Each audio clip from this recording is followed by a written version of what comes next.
So it's the first day since moving into our apartment, and when I say our apartment, I mean mine and my dog's. I'm just documenting this so I remember how I feel.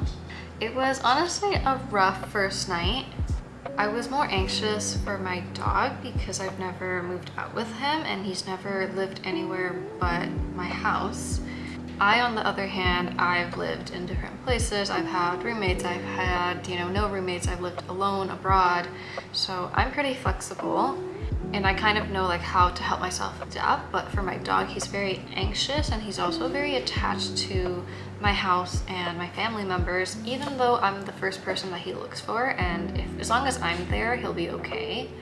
Anyways, it was a rough night because all evening he had no appetite. He was drinking water, but he was crying, and he did sleep okay through the night, but I did hear him wake up anytime he heard noises from the hallway. He's a house dog. He's never been in an apartment with all of these different sounds, and I think this place is pretty soundproofed already. This morning was really rough. I was having a mental breakdown because I wanted to go into work today. I wanted to go to office. I work hybrid, so I don't need to go in, but I wanted to go in, and the whole point of me being close to work should be that I go in more often. But I was so worried for him that I was like having a mental breakdown whether or not I should go in or not. I did end up going in for just half a day. As soon as I left, I could just hear him crying through the door and I felt so bad. So what I ended up doing was I set up a camera surveillance at home, but I don't have a camera. So what I ended up doing was I opened a Zoom meeting and I had 3 of my devices at home that I wasn't bringing to work with me, just cameras on, all in the meeting, different camera angles so that I could just check whenever I wanted. And that actually helped reassure me a lot that he was okay. For I think 2 hours he sat by the door, but then afterwards he was moving around the apartment and in his bed, on my bed, and he seemed to be doing a lot better. I don't know if you could hear that noise, but you hear a lot of doors closing mostly.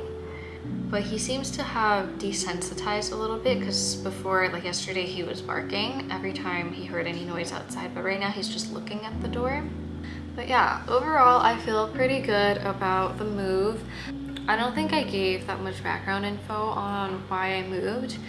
Basically, I am in Toronto for a bit and I don't want to live with my parents. I haven't lived at home since I was 18, so it's a bit weird when I try to live back at home. But yeah, overall quite happy with the unit. I'm pretty happy with the location. It's in Liberty Village, and I grew up in Toronto, so I know the area pretty well too. I will do an apartment tour, but at a later date, not right now. Look at him, doing okay.